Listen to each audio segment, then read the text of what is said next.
भारत सिंतास मुआहिदे जी खुलियल भञकड़ी कंदे वालारेल जम्मू कश्मीर में चुनाब दरिया ते दलहस्ती स्टेज 2 पन बिजली मंसूबे जी मंजूरी ॾेई छॾी आहे। भारतीय अख़बार दी हिंदू मूजिब इहा भराई अहिड़े वक़्त में साम्हूं आई आहे जॾहिं हलंदड़ साल अप्रैल में पहलगाम में थियल हमलनि खां पोइ इंडिया पाकिस्तान सां ॾहाकनि खां पुराणे सिंतास मुआहिदे खे मुअतल करे छॾियो आहे।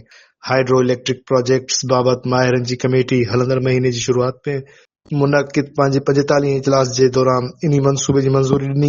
इजलास जी कार्रवाई मूजिब कमेटी इन ॻाल्हि जो इतराफ़ कयो त जेकॾहिं चुनाब दरिया जे सिंतास जो पाणी 1960 जे सिंतास मुआहिदे जे तहत इंडिया ऐं पाकिस्तान जे विच में विरहायो वियो आहे ऐं इन मंसूबे जा शुरूआती मेटर्स बि इन मुआहिदे जी रोशनी में तइ कया विया आहिनि, पर हाणे सूरतहाल तब्दील थी चुकी आहे। पैनल पंहिंजी रिपोर्ट में वाज़े तौर ते लिखियो आहे त 23 अप्रैल 2025 खां सिंतास मुआहिदो मुअतल आहे, जंहिंखां पोइ हाणे इंडिया इन ख़िते में पाणी जे ज़ख़ीरनि ऐं पाणी जे मंसूबनि ते तेज़ी सां कमु करे रहियो आहे। यादि रहे त जेसिताईं सिंतास मुआहिदो फ़आल हो, पाकिस्तान खे सिंधु, झेलम ऐं चुनाब जे दरियाहनि ते हक़ हासिल हुआ, जॾहिं त इंडिया खे रावी, बेलस ऐं सतलुज जे पाणी जो इस्तेमाल जो हक़ ॾिनो वियो हो। भारतीय हुकूमत चुनाब दरिया ते दहस्ती स्टेज 2 हाइड्रो पावर मंसूबे जी हतमी मंजूरी ॾिनी, जंहिं ते पाकिस्तान खे सख़्त ख़दशा आहिनि। इहो मंसूबो भारत जे गैर क़ानूनी कब्ज़े में मौजूद जम्मू कश्मीर में तामीर कयो वेंदो ऐं इन सां 260 मेगावाट ताईं बिजली पैदा करण जी उमीद आहे। इन मंसूबे ते गॾियल लागत 3277 करोड़ 45 लख भारतीय रुपया